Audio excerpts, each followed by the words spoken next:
Apparently, this is Sunday. So welcome to Blue Monday, an Ipswich Town podcast. We're reflecting on a game that was 2 nights ago at Arsenal and another one coming up. Happy bloody Christmas, everybody. It was Arsenal 1, Ipswich 0.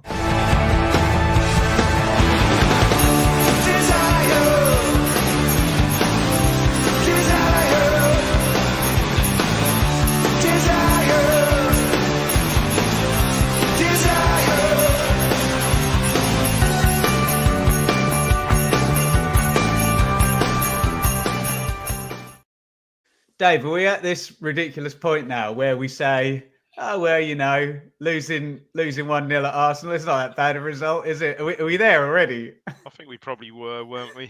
Especially after about the first few minutes anyway. You know, the goal obviously went in on 20 odd, but yeah, it was proper backs to the wall stuff, really, wasn't it, for most of the game? As expected, to be fair. Yeah, Joe, it's going to be hard for us to kind of manage the narrative of the podcast when you've essentially not had a lot of the ball and lost the game and not scored, and that's a good performance, yeah? Yeah, and I guess it just shows the total gaps between the haves and the have-nots in this league, and there's the haves and the haves at the very, very top of the league, and that first half, obviously, I was in the away end, and Arsenal were attacking our end in the first half, and it felt like after the first 30 seconds, the whole game was played in the third right in front of us. And some of the movement, the way they got the ball about, their ball recovery was just on a different level. Big side, strong, quick, everything you'd expect them to be. But there was I think I left the ground feeling almost a little bit frustrated in some ways with how we got into sort of seemingly decent positions second half and didn't probably more equality. She weren't able to pull the trigger or the likes. But yeah, I think it's one that everyone after the first half I was walking away thinking, okay, this is just one we're just going to have to write off. But at the end of the game, I thought actually no, that's another game that we've kept ourselves in until the very last knock-ins of the game. And yeah, it might not be the way we want to see it sometimes, but you've just got to take your medicine sometimes. And I'm sure if you said to any Ipswich fan, look, it's going to be the 92nd minute, you're going to have a couple of chances to get crosses into the box at 1-0 down, I think we'd have all taken that pre-game at Arsenal, and that's how it ended up. Dave? Yeah, I agree. I mean, it was it was hard at the end. Yeah, we had some good possession, didn't we? Towards the end, we saw our ball recovery was certainly better. We were recovering some balls, and I think the subs all gave us some energy. I think certainly gave energy to the team. It was. I know what Joe's saying. It's kind of frustrating. We had the ball in some quite good crossing positions on the edge. I'm saying on the edge of the box, quite good wide positions. Hutchison a few times at it, and basically, I think he threw one left foot ball, and I think the keeper caught that one. But I think we just could have got a few more balls in the box towards the end there. That was a bit frustrating, but yeah, at the end of the day, as Joe said, we competed. You know, we didn't get annihilated, which was important certainly after the game, against Newcastle. You know, you go there thinking, Christ, 4-0, this could easily be another 4, 5, 6 even. But we didn't and competed really well. And, I think every player that came in did their job really well. Great. Wolfie came in, did really well. Greaves did okay. Lovely little cameo at the end from Broadhead, who I think's probably close, surely, to playing his way in, maybe. Get him in there, Dave. Get him bloody in there. Maybe. He certainly showed quite a lot in that little cameo he was on. So all in all, an expected defeat, but yeah, not disastrous. And yeah, seems odd from a defeat, but I guess you can take one or two positives. And I think, whether interesting to see what we'll get onto tomorrow's game, but very interesting to see what goes on tomorrow and formation he adopts at home against perhaps a similar attacking base side. Yeah, very much so. Welcome, everybody. If you're here, it is Sunday.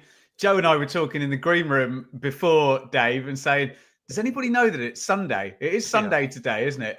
But we are doing the Crimbo Limbo. It is one of those days where every day seems like Sunday. We hope you're having an amazing Christmas. I think I'm about £4 up now, and we're not talking about gambling there. So there's been a lot of biscuits going this tummy. The self-loathing is very, very real. So get your comments in. Talk to us about the game on Friday night at the Emirates, especially if, like Joe, you were in the stadium. And talk to us about tomorrow, which is a Monday, and there's another game. It's that Brian Clough quote. Are you coming? When are we playing? When's the game? I don't know what's going on. It's the third replay now, but yeah, we're really, really pleased to be here. And yeah, let's get in then. We'll go to Dave, and yeah, an interesting team shape. It's so weird how when we had a manager who loved to play three at the back and a low block, all anybody wanted was an attacking manager. We have an attacking manager now. Everyone wants an extra midfielder, an extra. Yeah, slightly different narrative, I think. There. Oh, I'm being playful with that one, Dave. I know you are. You're right to pick. You're right to pick me up on it, because I'll be the first to get accused of hypocrisy on that one. Dave, here is your Ipswich Town 11 to face the mighty Arsenal. Muric in goal. Reset half, O'Shea, and here he is, Joe's favourite. Joe's going to be beating back in. Greaves as a third centre back. Davis, Johnson, Calvin, Essen, Phillips, and Jens Kayus. Well, Joe, you can fill us in a bit more on the shape, but Smodic maybe in a midfield position, and Hutchinson maybe the other side. Delap. Dave, I do think this is kind of necessary in these games. Absolutely. I mean, I mentioned Wolfen at the start. I think he came in and did himself a lot of credit. But he came in right from the cold, didn't he? I haven't read whether Burgess had any sort of knock at all. Have you? I think it was just purely a tactical thing. Obviously, perhaps he brought Greaves back in for that bit of pace there. Personally, I was a bit surprised. I thought maybe he would leave Burgess in just basically as a unit defending Arsenal set plays, to be fair. But no. Yeah, no great surprise. Similar shape at Spurs, wasn't it? I think we played a similar shape at Brighton as well, Man City too, I think. So no great surprise. I think the only perhaps real surprise there was Wolfie coming straight back in. Coming straight back in after crikey. When was he, Joe? When was his last start? 19th of October was the Villa, last 90. No. The last 90 against Everton. His last start. Other than that, obviously Delap coming back in. Obviously, Morsey suspended the team. Rest of the team probably to a degree picked itself, I think. I know you love that centre back, Joe, but do you love that shape as well? Well, and we've just had a long thread in the Telegram group from Sean about this, which will come onto Substack. But I agree that the shape doesn't really change from game to game. It's just Arsenal have so much of the ball, playing, and they string five across the front, and so when they string five across the front, we string five across the back, but they just have the ball so much in the game that it looks like we're playing a flat back five. But really, the role Darragh O'Shea played is no different to the role Axel Tuanzebe played against Aston Villa, Fulham, Brighton, Man City, or all the games Axel Tuanzebe played. Darragh O'Shea basically played that right-sided centre back, right back, hybrid, whatever you want to call that role. And Ben Johnson played the Wes Burns role. But I think just because he's maybe a more natural defender, that he is back in shape more than, and it's more noticeable when he's back there than when Wes Burns is back there. But no, I thought it was the team I expected. I don't think Ben Johnson really suits the right back, right centre back role in our team, the hybrid role. And I don't think that maybe Harry Clark's still a little bit raw at the moment in that role in these big games where you've got to be really switched on defensively for the whole game. And if Axel Tuanzebe is not fit, then I think Darragh O'Shea's the natural guy to go there. And if it is going to be O'Shea there, then it is going to be Wolfie in the back line alongside one of the left footers there, because it is I don't think you could play Greaves and Burgess with O'Shea, because we'd just be, it just wouldn't sit right with the balance. And yeah, no, I think once you've decided that Darragh O'Shea is the option at right centre back, right back, whatever we call that role, then I think the rest of the team picks itself, really. There you go. You're right, Joe. That might seem more obvious when you're playing a team that doesn't quite have that much possession. You're right. Well, especially in the first half. Should we drill into this team then? Joe, here is your Arsenal team expected to be in a title challenge. Raya in goal, Timber and Lewis Skelly, the fullbacks, Gabriel and Saliba. And this is very good, isn't it? Odegaard, Rice, Havertz, Trossard, Jesus, and Martinelli. Very, very, very good, Joe, isn't it? Yeah, and there's obviously the news that Saka was out earlier in the week, but you're bringing Martinelli in for Saka. It's like, yeah, Saka is probably, maybe with Mo Salah, the best player in the Premier League, those two at the moment, but Martinelli's not exactly, he's not exactly some kid from the youth team being brought in. But in saying that, the kid from the youth team brought in at left back didn't seem to He was Didn't seem to worry, did he? He's sort of got a bit spiky, feisty, isn't he? A wasn't bit about him, isn't he? Yeah. Yeah, there you go. And that centre back pairing, I mean, talk about Excellent. solid. Yeah, yeah, Saliba very and good. Gap. But I felt for Delap. I really did. All right, perhaps throughout the game, some of his first touches could have been better, but that was thankless task for him. Really, they are dominant, aren't they? Just really are. And Beasts. another one like Rob's just put in a comment there about Rice controlling the midfield. He's another one that when you see there, just the size and athleticism of him, he doesn't look that big, and you see him on a pitch and he just dwarfs everyone around him. He's a really, really good player. Yeah. So 100 million quid gets you, Joe, isn't it? How about that? Yep.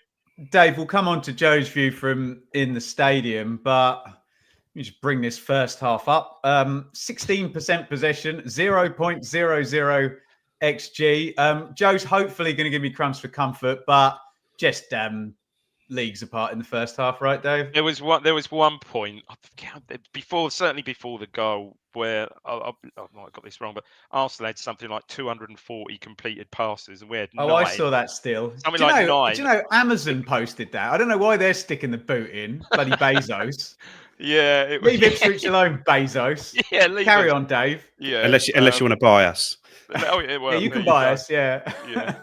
It was absolute at it right from the start. Although you say right from the start, half more than a half decent chance for Smodics there right from the kickoff. Well, I know deflected Shearer cross, said yeah. it was, but was that being Shearer a bit would have scored harsh? that. Well, yeah, was that being a bit harsh? A deflected cross from the left by Davis, and he was in, wasn't he? He was in. It's He a sort of hard one lunged. to read the bounce of that, Dave. Oh, Isn't no, it, no, with the so hard. deflection? It's difficult. It's a half a chance, but he sort of lunged at it and just didn't get it. But that was pretty much the extent of us getting the ball anywhere near their box. Pretty much of the first half, wasn't it? I think. And yeah, we're defending in numbers, and they're not really creating that much. And the goals. Two shots on target for the half, Dave. Yeah, honestly, we're defending for their really, really 84% well. possession.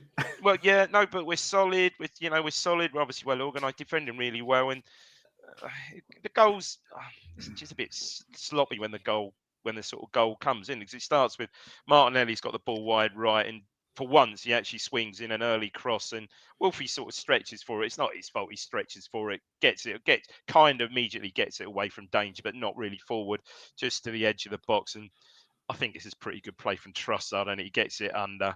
And I think and good to see a proper two-footed player there. My thought on that. But I think perhaps Johnson's thinking he's trying to show him inside, but he drops his shoulder, sort of drives, doesn't float the crossing, hits a crossing at good pace, and Wolfie again is that's not, you can't say out of position. He lunges, can't get a touch.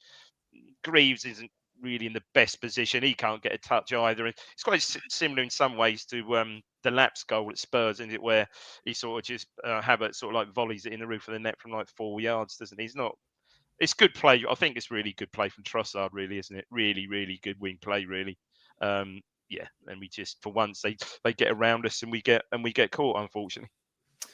Joe, what's your take on the first half? And as Dave's saying that, that's almost the bad thing about the low block and lots of centre backs, that sometimes one fewer centre backs is actually easier to position yourself and clear across like that. But talk to me about the first half and the goal and the response, because that goal did come midway through the first half. There was still another 22 minutes to play. Yeah, well, I thought we'd been really, really well organised up to that point. They hadn't really created anything. Muric had barely had a save to make at that stage, and I think it's just one of those ones where they swing a ball in and then it gets half cleared, and then they pick the ball up and you're a little bit knocked off your spot, short shape wise, and whilst you're trying to get yourself back into position, it's too late. And like I say, from where I was, Johnson maybe could do a bit better at holding him up. He doesn't really put much of an effort in there, but then it just flashes across, and I guess maybe Davis can get in front of him, or Wolfie doesn't miss kick it, or Greaves is a bit more aggressive. But they're not really errors. It's just you don't want to be fronted up 1 versus 1 with the winger in the middle of the box, because you're in trouble at that stage, and we were, and it ended up in the back of net. But yeah, from that point, it just reverted back to how it was, us just being very, very solid, them trying to work around, them not really creating anything.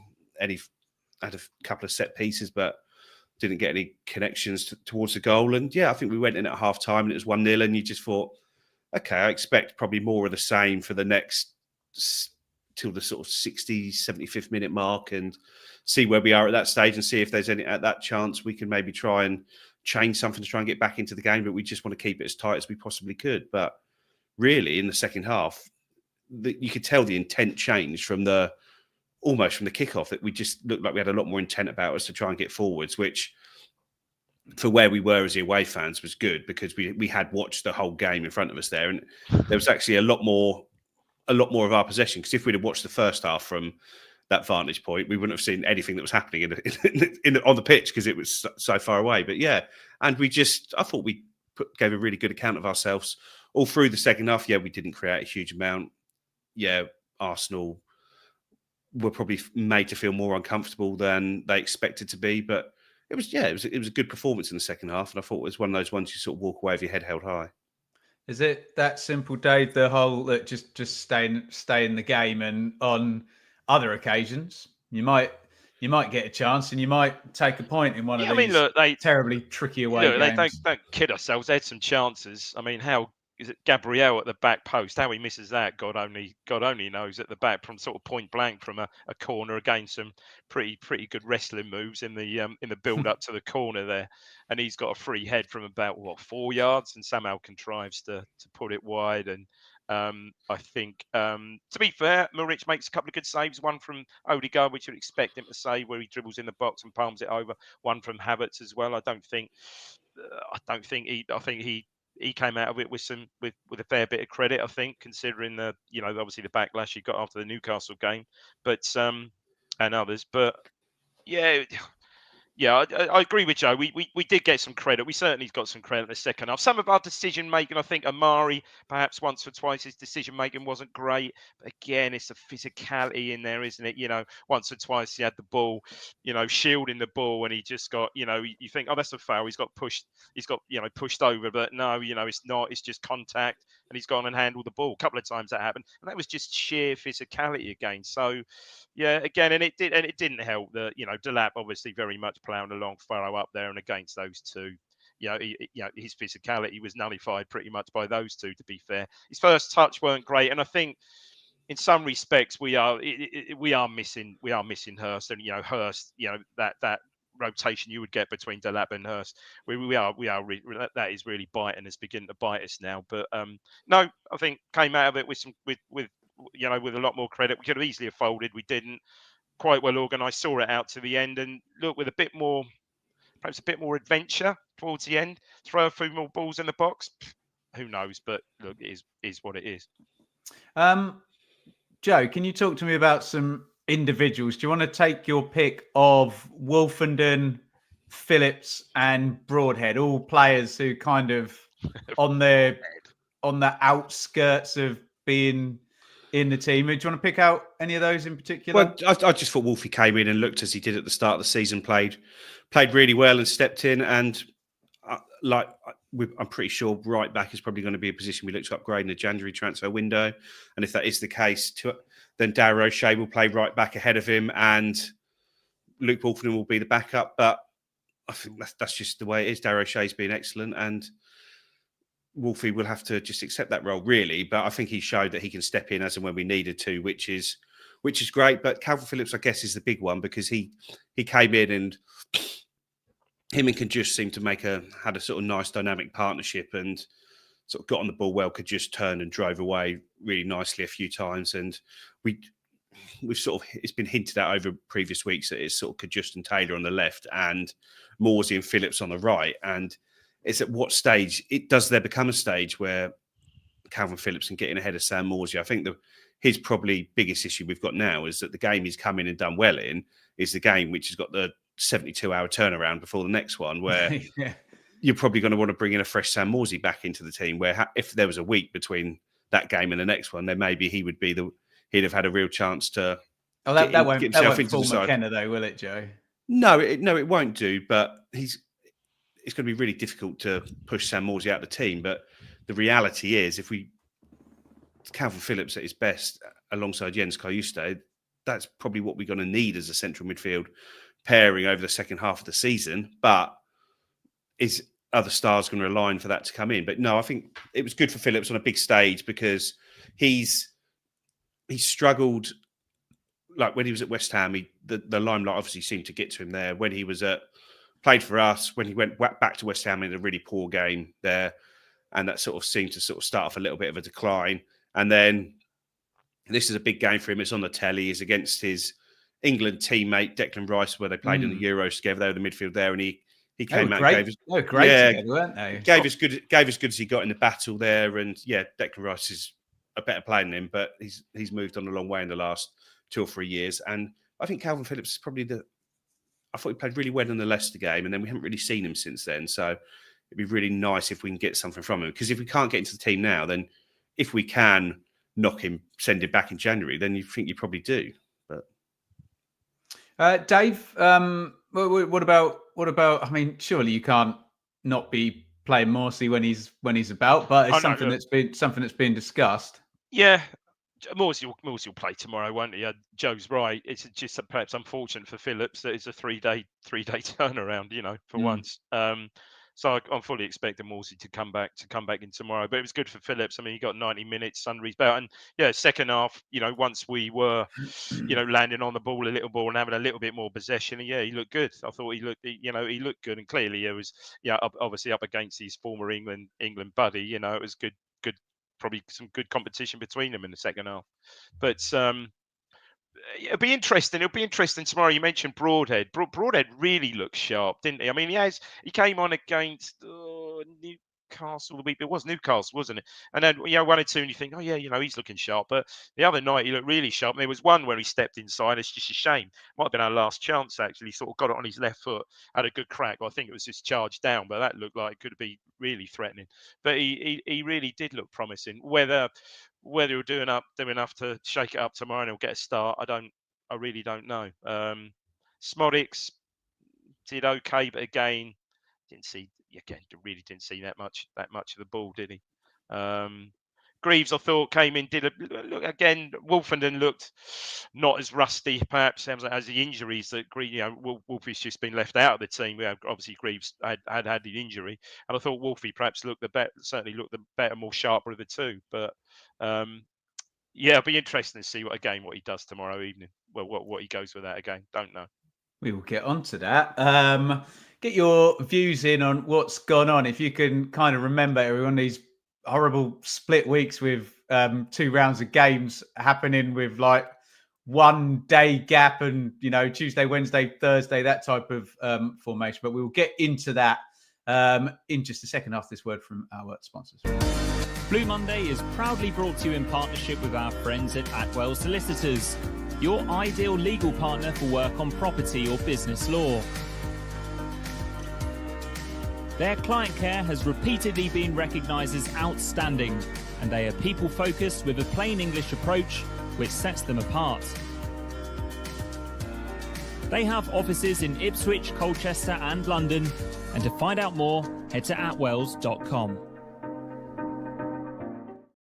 Thanks to the fine people at Atwells, and also One Stop Badges. You can get your discount code there. If you look in YouTube in the description, you'll see there if you're a Blue Monday subscriber. We're going to talk about Chelsea in just a few minutes. The Blue Monday Rewind show with Dave and Craig concerning Chelsea. I'm assured I get a Jonathan Terence message mention in that one. Must do. Come on, must do. He's a very young Jonathan Terence. Yeah, very much so. But check that one out. And it says in my prompts here in our format, unlikely to be a Chelsea reaction show. I'll tell you what, if we get something, I'll be here. I'll be here on my own doing the reaction. So look, we'll judge it. It's very difficult. We all have families and we all have lots and lots going on. We love to keep everything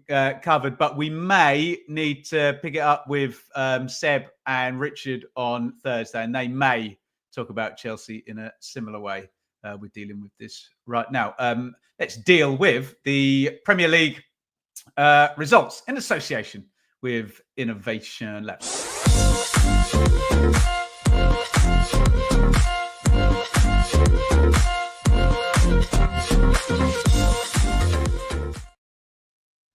Right, see if you can remember back this far, but round 18 is up there. Man City 1, Everton 1. Everton still putting the points on nicely. Bournemouth 0, Palace 0. Chelsea 1, Fulham 2. There you go. Chelsea are rubbish, Joe. Look at that. We've got a chance. Newcastle 3, Villa 0. Forest, who, spoiler alert, when we come to the next round, are second in the Premier League tonight. Go on the Forest. I love it. Forest 1, Spurs 0. Southampton 0, West Ham 1. I'm going to ask one of you about Wolves. Wolves 2, Manchester United 0. This is a problem. Liverpool 3, Leicester 1. Kind of. I know Leicester took the lead in that one, didn't they? Could have been worse. Brighton 0, Brentford 0, and we went last. And we've had some more games. There are obviously more to come, including ours. Leicester 0, Man City 2. So Leicester with a helpful 0 points from Liverpool and Man City. But hey, it's not really the real quiz, is it? Palace 2, Southampton 1. I think Southampton took the lead in that one as well. We've had a few hairy moments. Everton 0, Forest 2. We probably want Southampton to beat Palace there, don't we? Right, yeah. Okay. Or at least to take a point. Yeah. All right. Yeah, fair point. Fulham 2, Bournemouth 2, Spurs 2, Wolves 2. Jesus Christ. West Ham 0, Liverpool 5. So in terms of down the bottom of the table, everyone's played. But Joe, this is problematic. It's not just problematic for us. It's actually, on my soapbox, very problematic for the Premier League and English football on the cliff edges if this does happen 2 years running. And we now have Southampton, Ipswich, Leicester in the bottom 3. Wolves, are you tipping your cap, Joe? A 3-0 win, a 2-0 win, a 2-2 draw at Spurs. They have got rid of Gary O'Neill and they are out of the bottom 3, Joe. I'm gonna moan about this Cunha. Go on, go for it. Where basically he's been charged 2.5 weeks ago now for what happened after the game against us, and it's just been dragging on. And in that time, he's managed to basically put in 2 man of the match performances and give the new manager bounce they hope for, get 6 points on the board, get confidence absolutely flowing there by being really good, because we know he is a really, really good player. But 14 goal contributions, but he shouldn't have been playing the last couple of games. He should have been suspended. And if it comes out that he gets a long suspension from it, then it's going to be very frustrating that the way the timings have worked has gone. And you look at the Man United game and they're just like, this is what we talk about when I've sort of mentioned needing luck during the season.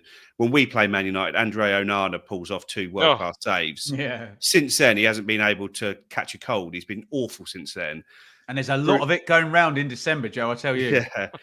Bruno Fernandes decides to pick up a stupid second yellow in that game. And it's just like, we need some of this stupidity and shit football against us. We need the keeper to be bad when they play us. And we need the guy just to kick someone when they play us, not against our rivals. But it doesn't seem like the luck is going to turn our way at the moment. But there's a long way to go. And I think like I say, it's difficult. If we can get something tomorrow night, it would be massive. But effectively, we're 4 points away from safety at the midway stage. I think we'd have probably, I wouldn't say we'd have all taken that, but I don't think, like I say, one game away, I would have taken, Joe. If at any point we're one game away, if we can get one game away into it, we knew the season would be tough to start because we had so many new players coming in. The 12 players we had signed, there's a lot of those that needed to be brought into the team.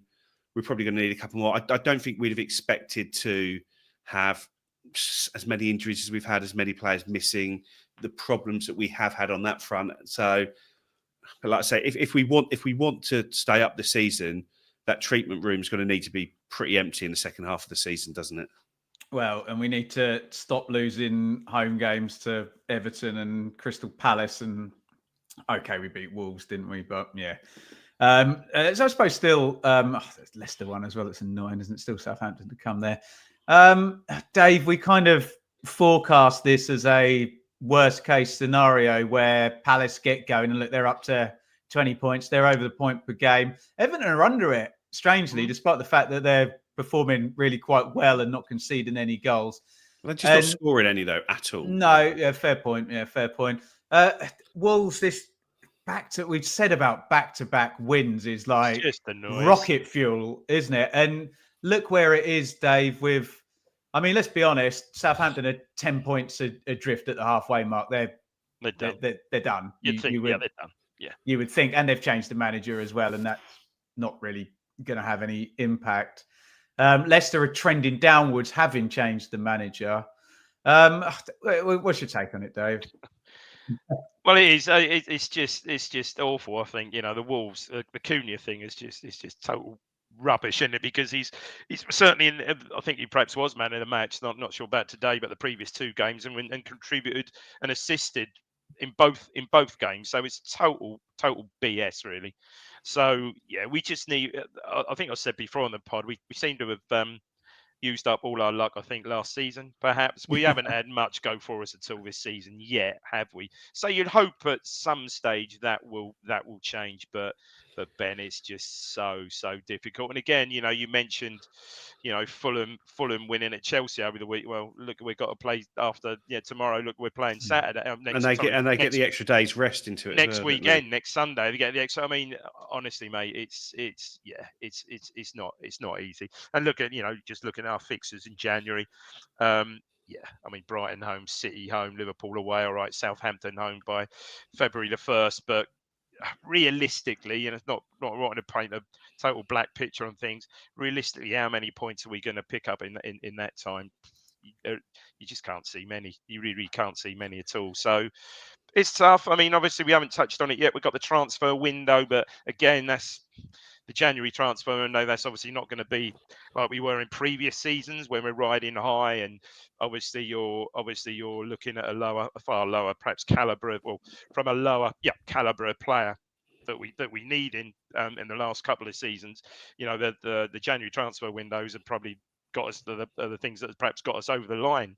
But this season's going to be different kettle of fish. I see in the chat and people talk about it that who's realistically going to want to come here at a side that realistically is going to get relegated. It's hard. It's really hard. I think we'll get 1, maybe 2. I think we're allowed decent loans in to help bolster the squad. We get Hurst back, even if we can keep Hurst fit for the vast majority of the rest of the season. That's going to help. Twanzebe is he another few weeks away, but again, you just can't rely on these players staying fit. It's going to be difficult. Would we have taken this at the start of the season, 4 points adrift? You would have hoped for better. But Dave, it's not. I know Joe's kind of laying that out as a scenario. It's the context, though, that's so depressing, isn't it? Not the number. It is. I mean, look today. I mean, I know you can't really compare games, but probably our worst performance of the season with West Ham away. Lost 4. I mean, look at Liverpool today. Absolutely toying with them. It is the gulf between the haves and the have-nots in this league is just ridiculous. Well, it really it's is. not just that. It's the fact that most of the teams at the bottom of the league, apart from maybe Wolves, are really well managed as clubs these days. You don't have the basket cases in there anymore, do you? No, Joe, you don't, and I think we've touched on this before. What you do need by hook or by crook is to somehow survive this first season and have the 3-4 transfer windows to really build that Premier League squad. And without that, it's so difficult. Yeah, because after the game, I was in another group, and they were just saying how, if you look at the basic metrics, the 3 promoted teams are the worst teams in the league, and they're like half a goal worse XG than the teams above them. Of course. And it was the same last season. And it was actually the same the season before, other than Fulham. But the difference is when Bournemouth and Forest had their first season up, basically Leicester had Danny Ward in goal, Southampton had Gavin Bazzuno in goal, and Leeds had Islam Meslier in goal. Yeah. And those 3 would just drag their teams down so far in all the in all that. So it's not just about you being good enough. It's about finding somebody else who balls it up above you. And that's what we need. We need an Everton or a Wolves to implode. And all we can really do is concentrate and make sure we stay above Southampton and Leicester and just hope that one of those 2 drags themselves in. Yeah. I mean, I can't see. I don't know about you. I can't see. I mean, I know Wolves have got 7. Got these 7 points out of 9. At some point, this Cunha will surely have a lengthy suspension. That's gonna affect them. So I personally think it's a 4-team league we're in. Really, I think. And if we can hang on. The first thing we've got to do is get above Leicester, and I don't think that should be too difficult to do. When you watch them play, they played all right against Man City today, but Man City look absolutely shot. But but say their last few games, they scored first against Liverpool, but Liverpool just sort of ran all over them second half. And I think we just got to get ourselves above Leicester. That's the first thing we need to do, and stay in contact with the teams above us, and hope we can just string that 2 or 3 wins together at some point. That 4 points, that 4-point swing of that AU equaliser could well kick us in. Stop it, Dave. You just don't want to be Luton, where you're getting all kinds of plaudits for being plucky or whatever, and scoring 26 points, which is... I hate plucky. It's the worst, Plucky's isn't it? horrible, isn't it? But Luton got themselves into a decent position last year, and then just didn't, over the last sort of second half of the season, 14, 15 games, picked up like 9 or 10 points. It's like, well, if that happens, you've not been good enough. Luton were winning home games, though, weren't they, Joe? I'm sure Luton won a fair few. Luton won some home games, didn't they? Yeah, I'm not sure. But over the second half of the season, they just...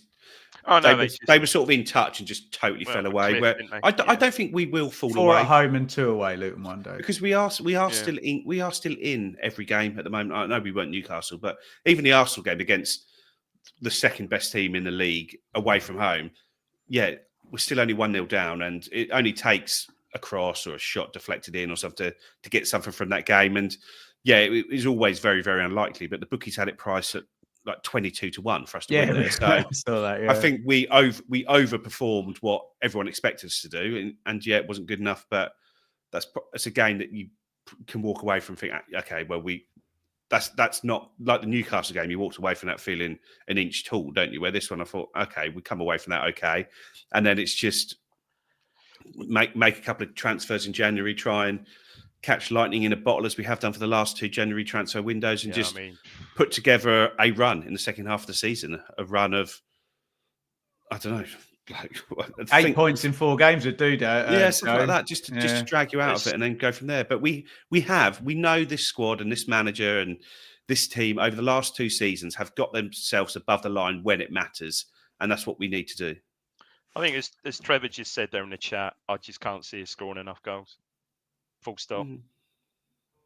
We shall see. We'll get into questions and whatnot, and we'll have a bit of reflections on 2024, because this is potentially, until we beat Chelsea 3-0, and there's an emergency pod tomorrow night. It's potentially the last show of the season, last show of the calendar year. And you can get your points on a fantastically ridiculous 2024, and maybe that's the real quiz in amongst the horribly difficult task at hand at the moment. Get your questions in on transfer window, on Arsenal, and on Chelsea. We'll answer as many of them as we possibly can.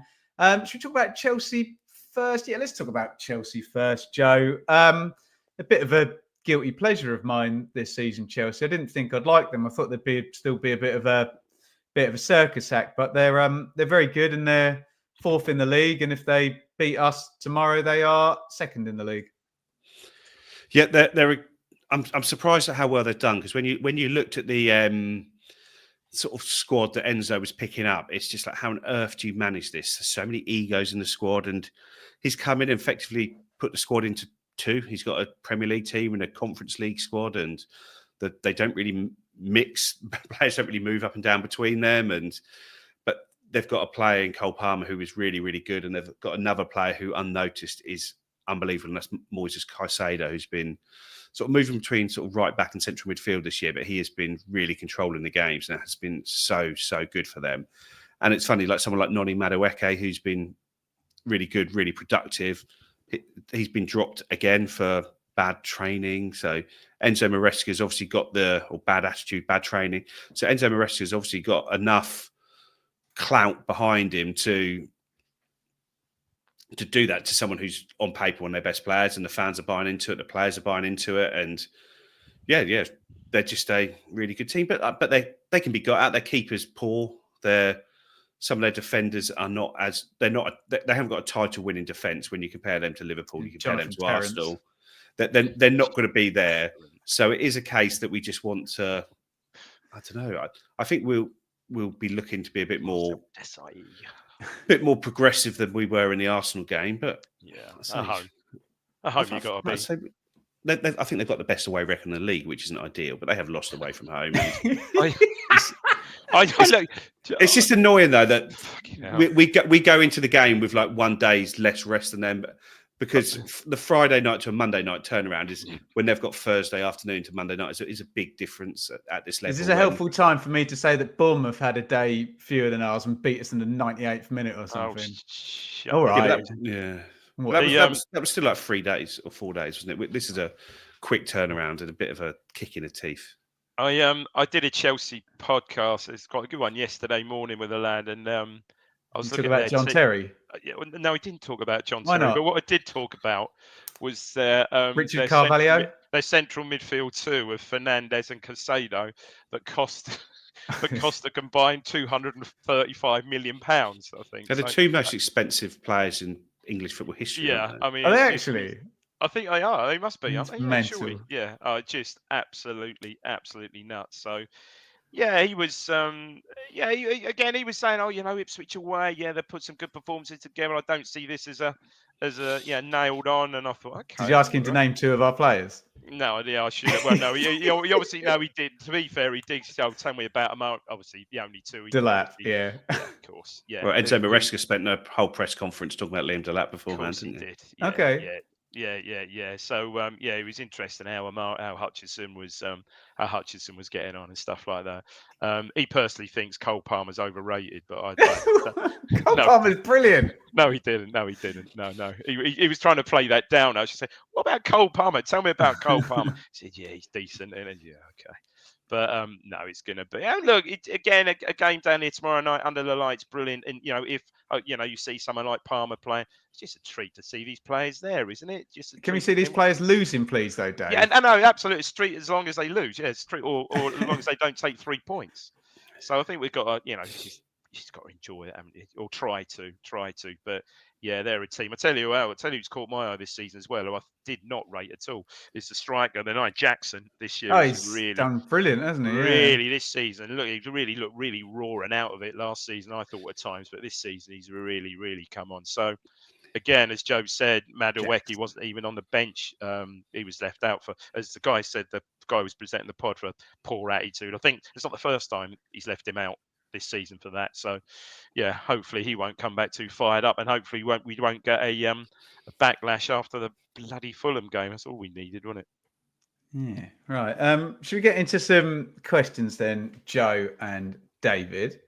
This one's from Lee. Joe, how do we set up tomorrow, and do we have a go at them? Or do you want a nice low block, stay in the game, Joe, or under the lights, have a go at them? I guess it all just depends on what we do with that right back role, really, isn't it? Are we going to stick with Darragh O'Shea there and have Luke Wolfenden next to him, or are we going to maybe go with Harry Clark and lose a little bit of defensive solidity to push forward? And I think that we probably go with O'Shea there again. I don't know. It just seems that the drop off from Tuanzebe to Clark or anyone else in that right back position is too big, other than O'Shea. You're avoiding saying Johnson. Yeah, so I think we have to do it that way. So I think we have to get O'Shea there at right back, and then I say the rest of the team really will pick itself from there. I think it's a difficult call in midfield. Just doesn't seem to have sort of 2 games that close together in him. So do you try and fit Phillips in there? I don't know. And then Morsey and Phillips.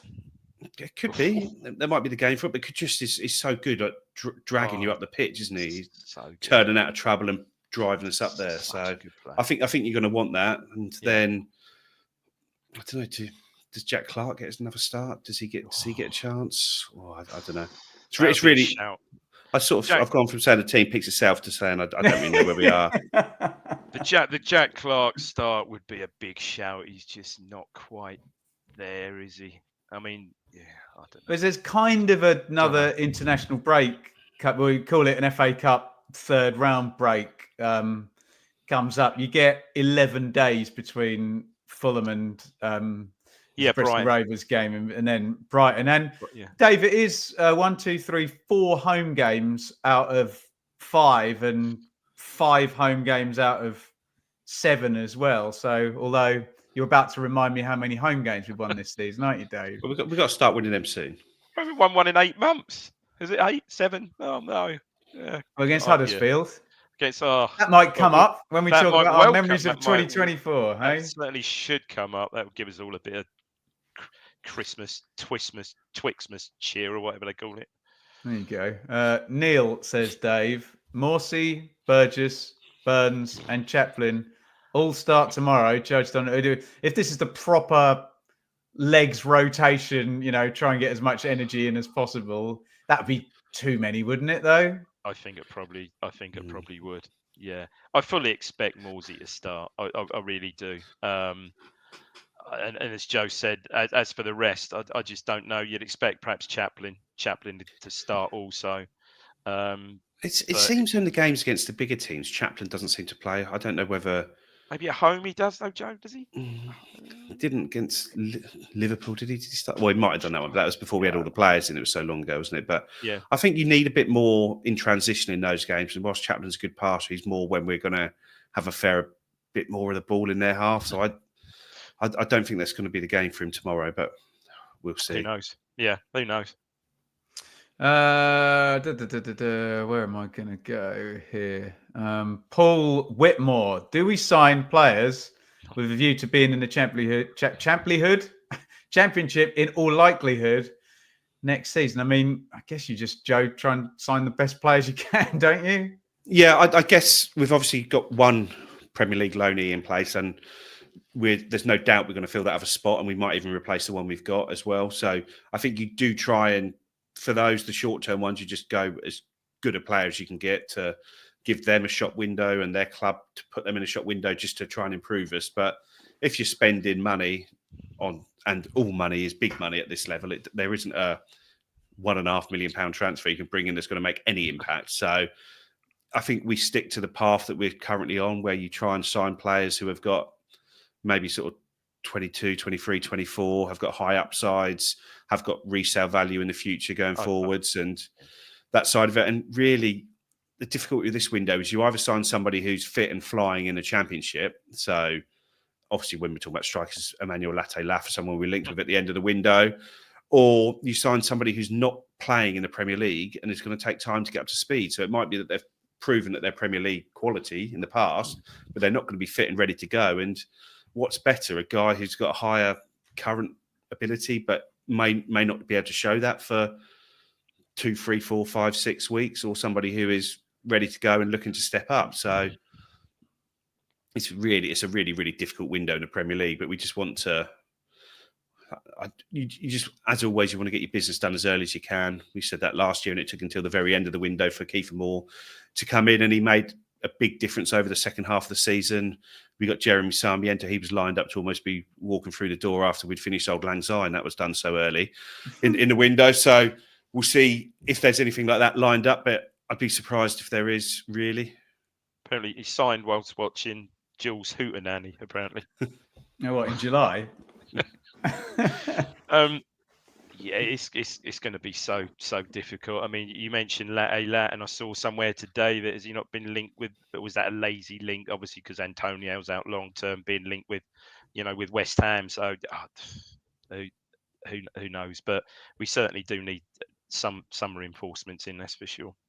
Well, you got to accept the premise, Dave, that the long term play could be, a year and look.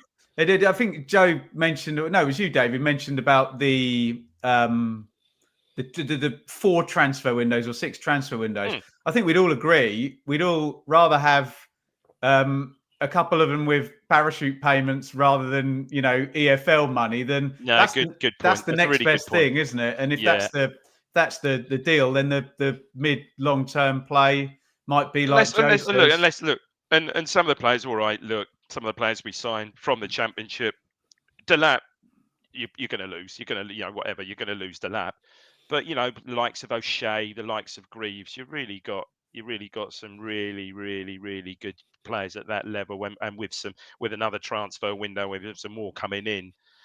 I know. I mean, look at Luton. I don't think Luton's a particular case, but it's not that straightforward to bounce back. But look, at the top is Sheffield United competing.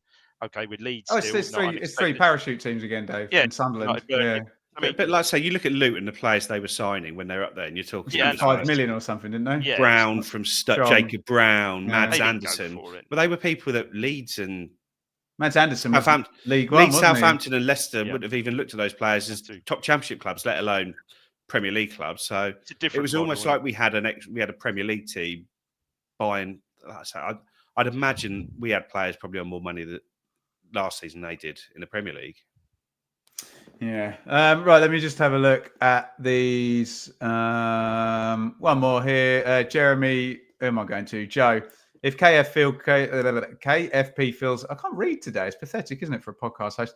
Feels okay to play. Do you agree he has to start tomorrow, even if he only manages 60 to 70 minutes? I'm starting to be of the view after the Newcastle game, especially when I saw how good Tonali and Bruno Guimaraes were in their midfield, that the only player or the two players in our squad capable of hitting those levels, or maybe not those levels, but hitting the top levels in the Premier League is Calvin Phillips, because he's done it before for Leeds, didn't do it at Man City, and Jens Kajusty looks like he's got that really athletic ceiling. So I think at some point, are you just going to have to say, look, we think this is the team that's going to push us through to the end of the season, so we need to just get it in place and maybe sacrifice a little bit now for where that can get us to, possibly. But yeah, I think at some point, Calvin Phillips, we need to see him have a run of games, don't we? Because otherwise we've wasted a big chunk of money in the first half of the season on him, haven't we?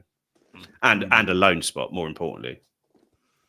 Well, I think that'll do us.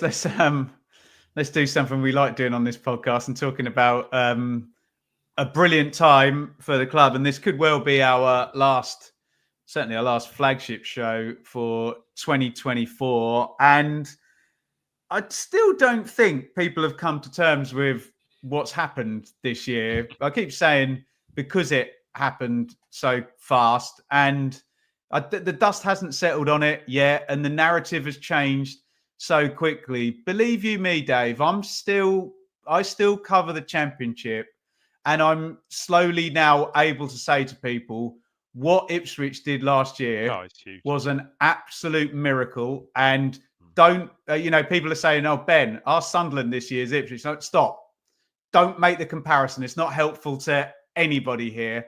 Absolute unicorn of a season, unicorn of a manager, unicorn of a story. I know we're deep in the mire here, Dave, talking about enjoying swinging a couple of balls into the box at 1-0 down against Arsenal and still being in the game. I'm not mocking your words, Joe. I totally agree with you, by the way. But 2024 has just been incredible, hasn't it, Dave? Just incredible, absolutely incredible. And as I said, look, we things did go our way. Everything that pretty much had to go our way did, including, and this shouldn't really. I will say it, but it shouldn't detract from what we achieved, including Leeds falling off a cliff. You couldn't really have foreseen that, I don't think. But it was just monumental, wasn't it? And I know perhaps we'll get onto it in a little while, but so many good. So many good moments. I mean, look, this time last season, we're coming off the back of a proper thumping at Leeds, 4-0 thumping at Leeds, weren't we? What was the game between Christmas and New Year? I can't remember. Leicester 1-1. Leicester, that lifted us. But the late, obviously the start. So then we had the Stoke 0-0 and the QPR 0-0. Yeah, we did. Yeah. New Year's Day, of course we did. Yeah, 0-0. So actually, January was pretty. We had a 2-2 comeback last minute goal against West Brom. Did we? That was in there. Also in January, okay, not league. We had the Maidstone defeat, which to be fair, could have been a blessing in disguise to a degree, I suppose. Just monumental, mate. Absolutely monumental. And I'm no surprise now for you. Now it's probably sunk in all these months later, and you still cover the Championship week in, week out. And to compare it to Sunderland having a similar season, it's nothing, worlds apart, isn't it? Light years apart. Yeah. Joe, your reflections on 2024. Maybe we can get some from the comments. Well, it's the most fantastic year. The culmination of sort of that 2-year period will never be topped as an Ipswich fan. And it got to the stage where at April, it's like, we've got to enjoy this because this is as good as it's ever going to be as an Ipswich fan. Because, and without sounding too defeatist, it's the only way it can be that good again is if we have another long period in the wilderness before it happens again. Because we're now in a position where we're losing most weeks and we might get relegated, and that's never fun, no matter how we get there. And if we do get relegated, we are going to have huge expectations to bounce back. And if we're not winning every week, the crowd is going to be tough and it's going to be really difficult. And had we not got over the line last year, Kieran McKenna would have gone off to the Premier League and would have been just another team in the Championship without parachute payments, looking to find that one amazing season. So yeah, that was the absolute high point of being an Ipswich fan, getting over the line against Huddersfield back in May. And it was just a brilliant season. And whatever happens this season, we go into the Championship as a strong team, don't we? I know it'll probably be without Kieran McKenna if we do go down, but it's not going to be without all the players we've signed. And we are now in such a brilliant position as a squad with what we've got, the infrastructure, the stadium, the training ground all going ahead. And it does look like Mark Ashton and the owners above him have delivered on everything exactly as they said they would. And the club has moved into a total different stratosphere since they bought the club back in 2022 was. I can't even remember when it was now.